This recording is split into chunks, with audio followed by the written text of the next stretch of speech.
I'm Rocco from Rocco's Smokehouse, and we're proud to sponsor this video.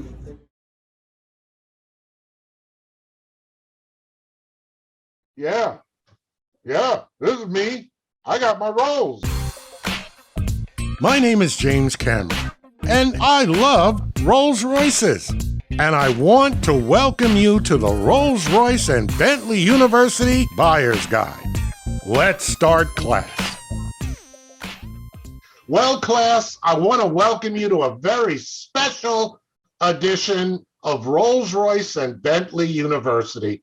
I am telling you, I am even more excited than the person you're going to meet. His name is Cliff. Hey, Cliff, how you doing? Pretty good. How you doing, James? I'm doing wonderful, and I'm actually, I think, more excited that you were able to accomplish what you accomplished than I am with what I've accomplished. So let's do some background before we get into the obvious. Give my class a little background on yourself. Now, you are a former pilot. Yep. And you are a former mechanic dealing with planes. Am I correct? Over 50 years on each one of them. Okay. I've worked on everything from 747s down to single airplane. I've flown everything from big jets down to J3s. So I've been doing it a long time. Okay. All right. So your background is in aviation. That's obvious. Yep. And what got you enamored with one, I guess, cars and also Rolls-Royces? Well, I started working on cars when I was 16 on my first car with a 51 Chevy two-door. Okay. But over the years, I've had all of them. I've had, Porsche, Corvette, Cadillac, Mercedes. I've had them all, but about 20, 25 years ago, I started looking at Rolls. Mm-hmm. Nothing has the cachet of a Rolls. Right. Yes. And at that time, there was very little information out on how to maintain them. Me coming from a maintenance background, I was very interested in the maintenance. Mm-hmm. And I heard the stories about, all the special tools and all the expensive parts and everything. And I looked at it pretty hard, got a couple of books on the maintenance on them. I figured, okay, I'm not going to get involved in it this time. Mm-hmm. And then we come fast forward now 20 some years later, and it's a whole different story when I really start looking at it now. Well, a couple of things happened, I believe. The internet opened up a lot of venues for, I would say, quote unquote, the average Joe. Right. To be able to, because the big thing on these cars, and I remember growing up, the big thing on these cars, as it was for any European car, let's say from 60s, 70s, 80s, was the parts and the very fact that you always had to go abroad or send from abroad to get them in. And that usually took 3 weeks or a month.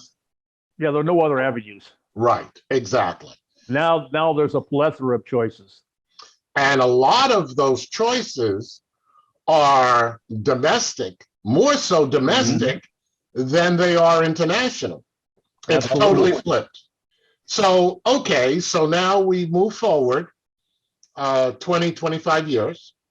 Yep. And now your interest repeats.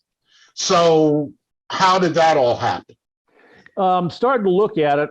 I got interested in thinking about Rolls again, and I started looking at the different genres of Rolls. Mm-hmm. And I kind of settled on the 80 to 89 models. Mm-hmm. For me, looking at it, coming from my maintenance background, they're 1980, mine's a 1986 Spirit, but it's 1965 technology. It's a piece of cake for me. Right. The cars are, for any decent mechanic, the cars are basically simple. There's a couple of differences, but the information on how to work on them is readily available. Any mechanic can read it. You can bring the maintenance manual to your mechanic on your laptop if you want, and they can read right there. You were so right in finding a mechanic on one of your vlogs. Mm-hmm. I found one here. And he said, well, we've never worked on any of those. I said, well, that's not a problem. He said, we don't have any books on it. I said, I can bring you the books on my computer. He said, you can? I said, yeah. Right. Well, I said, the basic servicing on this thing is no different than a 1980 Cadillac. He says, really? I said, yeah. I said, Yeah. okay, then we will set up for you. We'll do all your servicing if you want. Absolutely. And these guys are German car specialists in my town. Mm-hmm. They had two BMWs up in the rack when I went in there. So obviously they can work on cars, and they know the difference between an American Standard and a metric wrench. Okay. So they look like a good group of guys to work with, and they're willing to do it. Okay. Now, speaking of where you are, where do you live? You don't have to give out your address, but let us know where you are. What state are you? I live in St. George, Utah. Oh, okay. So you're in Utah. I'm about 90 miles north of Las Vegas. Okay. All right. And if I remember right, you first got in touch with me because you saw some information on my channel, and you Right. I just happened to stumble upon your channel and thought, hey, this is interesting. And I downloaded every one of them and watched them. See? Well, thank you for your support. Yes. And subscribed. Yes, absolutely. And okay, you'd left a comment that you were looking to purchase this type of a car. And that's why I also got in touch with you. Right. And to kind of pick your brain to find out, if you had kind of made choices as to what genre you were looking at, or if you had actually thought of a car and wanted information that way. Then you ended up picking a car. I did. I looked at a couple. In fact, unfortunately, I went clear to Oklahoma to look at one that turned out to be very much misrepresented in the ad. Which happens. How was it misrepresented? Well, in other words, what did they say? And then when you actually went, what did you find? Well, the ad said, well maintained. We went they picked me up, and we went for a ride back to the dealership. And the car quit 3 times going back to the dealership. When we went around a right-hand curve on the highway, you could hear the left front wheel bearing grinding. Okay. Whenever we went over a bump, you could hear a big thunk in the front end where one of the bushings was bad. I mean, it was an interesting litany when we finally got there. Well, it was well maintained, except for those items. That's right. Now, knowing full well what I was looking at as and that was a 1985. Okay. I knew things could probably be bad. But at least cover it up a little. Yeah, but they were asking a very high price. Excellent. What type of price were they asking? They were asking $25,000. Yeah. And I said, no, you've got easily right here on and I forgot to add that when I did a brake pressure check, which everybody should know how to do. Yes. One light came on with the first push and one light came on with the second push. Oh, man. Yeah. So I looked at the guy and said, look, if I have to go out and get this done, I'm looking at $8,000 or $9,000 right off the beginning at normal shop rates to get this stuff fixed. Right. They said, well, what are you interested in giving me for it? I said, I wouldn't give you more than 13 for it. Right. He said, well, we're not going to take that for it. I said, well, then I'm done here. Take me back to the airport and I'll go home, which I did, and I left the car sitting there. See, but this is very, very important. And this is what I try to tell to my class. Rolls-Royces are beyond anything else a car. A car. And people or dealers are going to exaggerate. I won't say lie, but let's just say they're going to exaggerate the quality of the car, knowing that most people are not familiar with these cars and will say, well, how bad can it be? It's a Rolls-Royce. Well, guess what? It can be very bad. So the important thing, if you cannot physically go there and check and inspect the car. You need to have the ability to be able to get it checked on your behalf. Absolutely correct. 100%. We do the same. We do the same thing in aviation. If somebody's going to go buy an airplane that's on the other side of the country and they can't get there to look at it, we have people across the country Exactly. that will go look at it for a few $100s. You can have somebody do what we call a pre-purchase inspection. Yes. And I know guys have done 2 and 3 of them on airplanes. They spend $1,000, $1,200, $1,500 on pre-purchase inspections and turned down 3 airplanes, but finally found a good one.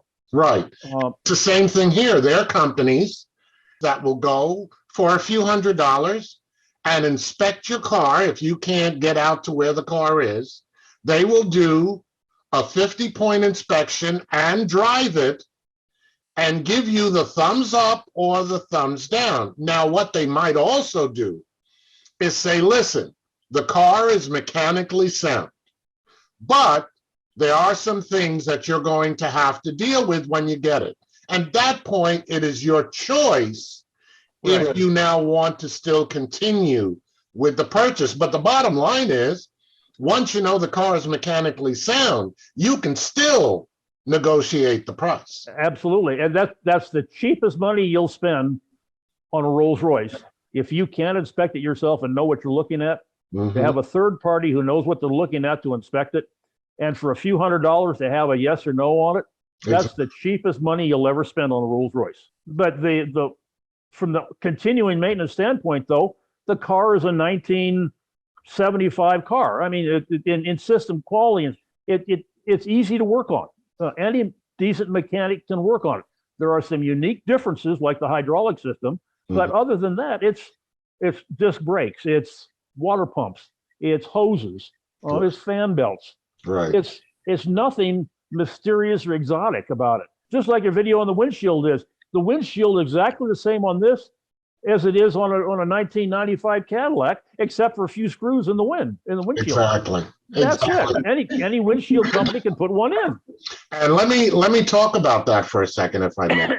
I did 2 videos. I did what the taking off of the glass would be, and also what putting back on a new windshield would be.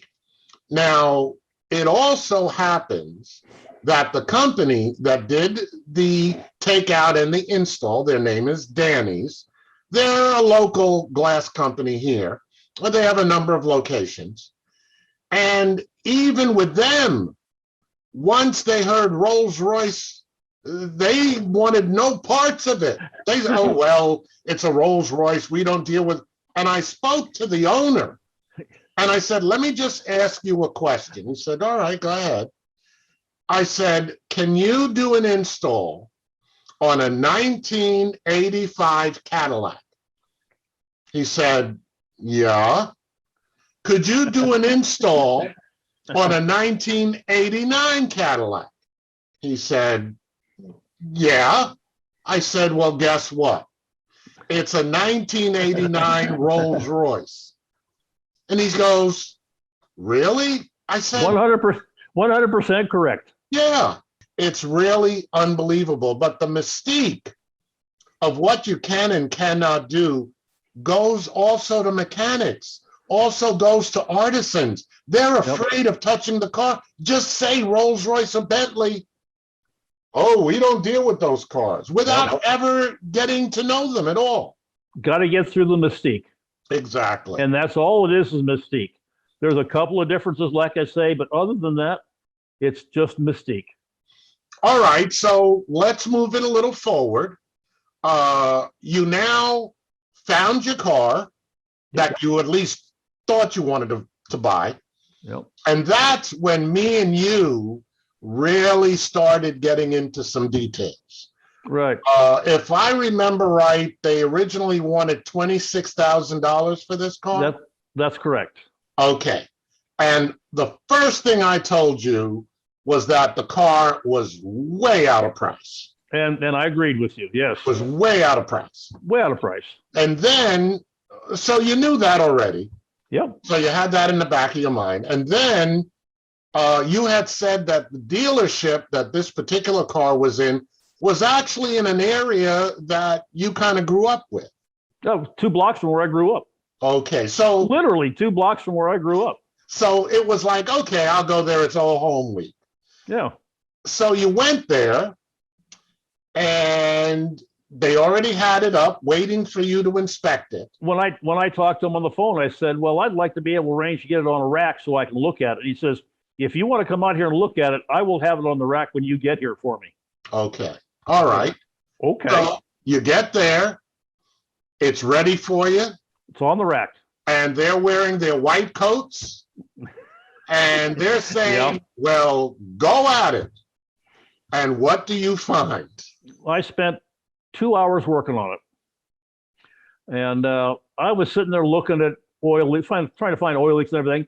And their mechanic walks up to me and says, have you checked the date codes on the tires yet? And I said, no, but it's on my list. He says, well, they're 2002 tires. Well, they're 19-year-old tires. So I said, well, that ain't going to work. Right, right. So I found that the seats were not working.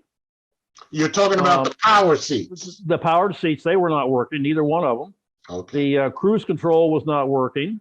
Mm-hmm. And when I did my brake pressure check on the lights on the dash, Mm-hmm. they only won about 14 pumps when they should go a minimum of 20 to 25. 25, right. Mm-hmm. Okay, and I said, well, okay. I told him, well, if the brake accumulators were bad, then the 2 ride accumulators were also going to be bad. You know that as well as I do, which they kind of tacitly agreed. Mm-hmm. You know, these guys aren't dumb. They know their stuff, Mm-hmm. but they're not going to volunteer like any used car company. They're not trying to cheat you, I don't think. But you know, if they don't have to fix it, they're not going to. Absolutely. It's just Did like you buying. say there was something also wrong slightly with the rack or something? Well, they had, before I got there, they had already put a new steering rack in it, a rack and Okay. pinion in it, Mm-hmm. and they'd already taken the oil pan off of the engine and resealed all that and did a complete oil change and filter change on. Both of those were leaking real bad. So I got there and he told me, yeah, we've already changed the steering rack and the oil pan. I said, okay. So Mm-hmm. that told me they're at least trying to have a saleable vehicle. Right. See, and you know, looking at everything else, I found like 5 little items. The Mhm. interior lights did not work, Right. and that's basically it's a 2-wire electrical system. So their guy said, "Well, I could fix that real easy." I said, "Okay, fine, we'll put that on the list." You know, so I think I was pretty good in finding this one. I went about it in my way. I didn't want to mess with interior issues. So I wanted to find the most pristine interior for me because I'm comfortable with the mechanical. Right. I didn't want to have to work on the interior. Right. And the interior on this one is pristine. Okay. So they wanted originally 26,000, that's correct. and you made the class. You got to listen to this. You made them an initial offer of what? 19. 19, and that was based on the things that you were able to pick out and say, well, this is wrong, this is wrong, Right. this I needs. had an idea what I could get it fixed for. And then they came back. They came back. Right. Yeah, actually, the owner came back in, which is, of course, the standard used car deal. Mhm. And the guy says, well, what would you pay me if we fixed everything? Well, I already had in my mind what it would cost me through my mechanic probably to get this stuff fixed. Right. And he asked me, what do you think is wrong? I said, well, all 4 accumulators. Well, what do those cost? Well, I know he knows the cost of them. I said, you can get it for about $200 a piece mailed in from Europe, from England. So there's $800 not counting install right there. Well, yeah, okay. He knew that very well, see? Yeah. So he knows I had some idea. But I said, tell you what, if everything on this car was fixed, considering the interior condition, I'd feel comfortable in paying $24 for it, Okay. which I think is a fair price for a pristine It definitely is. looking Rolls-Royce. It definitely is, because you're a better man than me. It wouldn't have been 24 either, but I understand. He looked at it for about 20 seconds and he said, Okay. we got a deal. I said, fine. Okay. And so the bottom line is you went in with an idea of kind of what you were willing to spend top and Right. low end. Right. And I actually got it for less than I was willing to pay for.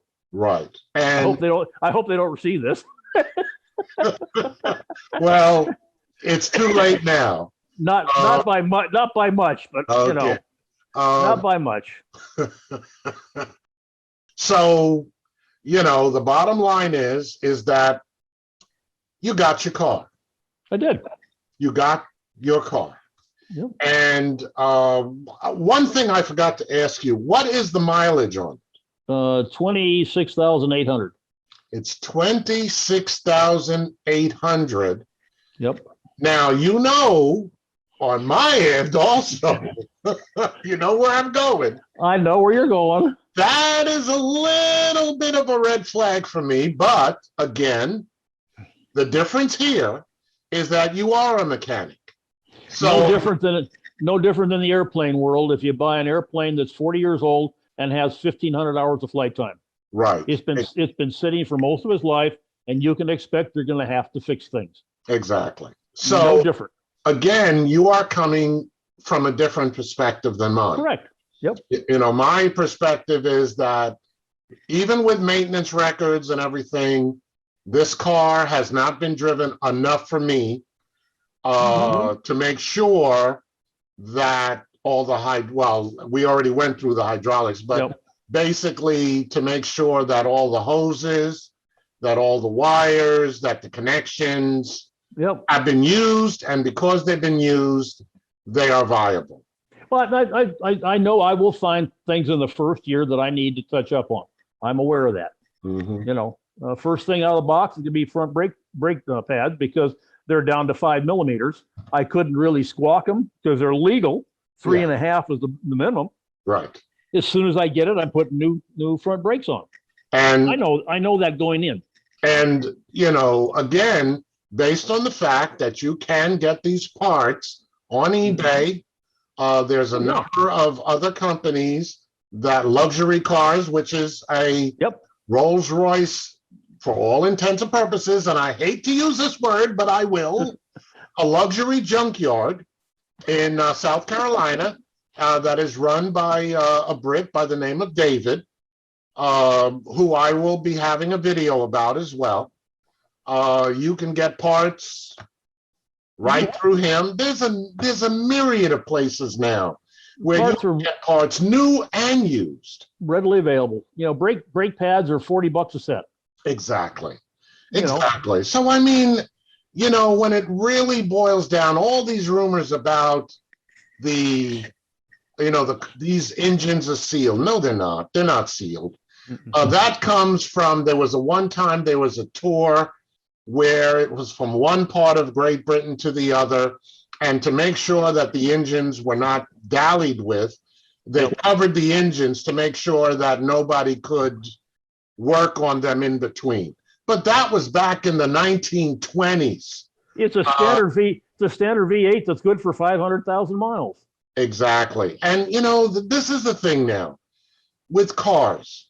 I mean, most people now don't keep a car after 3 years because that's when the warranty goes out.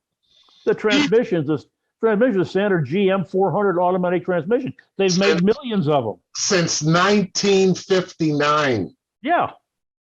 But getting back to the overall conversation about your car, you've gone on a journey. It's been 25 years. The time was right. And you took some of my principles. And I'm glad I was there to help you, because trust me, when I went out to get my car, there was nothing out there. Your videos gave me the last 25 or 30% to go over the edge. Your tire video was especially interesting. Your insurance video was very interesting. Mm-hmm. I had not even thought about classic car insurance at the time. And I thought, okay, I'm going to check this out. And I called 5 companies and have settled on one. And it's an interesting journey just on insurance. Yeah. But your video on insurance was spot on. Every company gives you a little bit of this and less of that. Yep. And so, it's not one size fits all. And you have to know how you're going to drive the car and what is important to you when it comes to fixing the car. Well, listen, Cliff, I appreciate your time. I appreciate, the very fact that we've gotten to know each other. And I want to get back to you, in a few weeks. And Okay. you can let me know how you are enjoying your car. And maybe things that, even though they fixed a number of things, that you still had to kind of do yourself. Yeah. So in any event, listen, my friend, it's been an absolute pleasure. Be well, safe driving, and I'll see you next time. Have a good day and nice talking to you. Nice talking to you. In class, see you next week. Thanks for watching, class. If you are coming to the Hampton Roads area and you'd like to take a historical tour in my 85 Rolls-Royce Silver Spur, go to our email address, drop a line, and I will respond to you. Until next time, class, drive safe.